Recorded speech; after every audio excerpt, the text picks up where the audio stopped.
Yo, what's up? Welcome back to another episode of The Sauce. I know yesterday you saw I went 2-2 in bets and videos. Overall, as a squad, though, we finished slightly below zero. We lost negative 0.4 units. So not a terrible day, but definitely not a good day.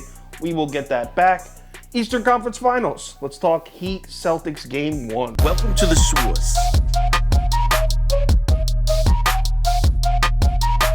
The Sauce.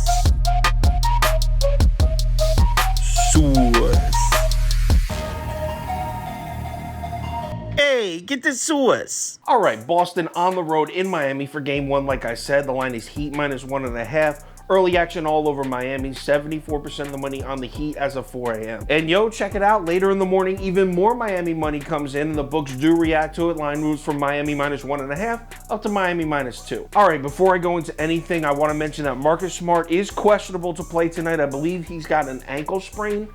So I'm going to run through analytics as if he's playing, but at this point, none of us know. We do not know if he's going to play tonight. Definitely something to keep an eye on. All right, let's run through a quick breakdown, and I'm going to start with Spoelstra. If you have not boarded the train that Erik Spoelstra is the best coach in the NBA, or at least top 2 or 3, then what basketball are you watching? Ever since he made the decision to bench Duncan Robinson and insert Max Strus into the starting lineup, the Heat are 14-3. And then Kyle Lowry gets hurt. He's been in and out of the lineup, mostly out. So Gabe Vincent seeing extended minutes. And at this point with this lineup, Gabe Vincent, Max Strus, Jimmy Butler, PJ Tucker, and Bam Adebayo. Who is scoring points on that defense? Seriously, who? Check these numbers out. So in the playoffs, of all the 5-man lineups that have ran at least 80 minutes together, the lineup I just said, Vincent, Strus, Butler, Tucker, Adebayo, are first in both offensive and defensive efficiency. Both. 123.2 points per 100 possessions scored on offense and just 93.0 points allowed on defense. With these 5 guys on the court, the Miami Heat are beating teams on an average of 30 points per 100 possessions. No other 5-man lineup in the NBA is above 13. Now, I know you may be thinking, yo, Kyle, I understand the defense, but how is that lineup first in offense? There's not many offensive pieces on the floor there. The answer is simple. Fast breaks, turnovers. This team is just, it beats you with their defense on both sides, which is why this next point about the Celtics is so important. So the Boston Celtics, obviously they have an elite defense themselves.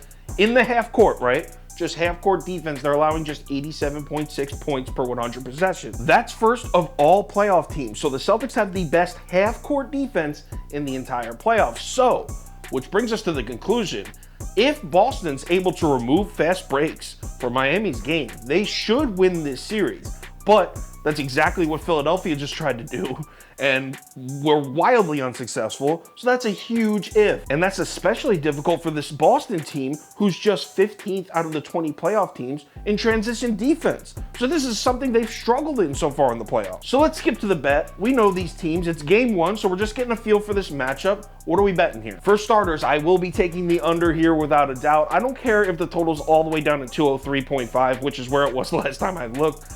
I don't think either of these teams hit 95 here. Definitely on the under. As far as picking a side, it's game 1. I'm going with the 1 seed. I'm going with the home team. Give me Miami minus 2. Let's go Heat. I haven't seen any signs that anyone can score on this defense, so I'm taking Miami minus 2. Final ticket posted on KyleKirms.com and the Sauce Network app. Not just all my bets for the NBA game, but for all sports will be posted up there on the website and the app. Make sure you check it out. Also, if there's any last-minute changes, injury updates like Marcus Smart, for example, money shift, line movement, anything like that, I will definitely keep you posted on my Twitter, Instagram story, and Facebook. Make sure you check out one of those 3 platforms before you place your bet. Well, we had 1 day off from playoff basketball, and we're back. Eastern Conference Finals. Let's go. Let's make some money tonight. I'll talk to you on Twitter.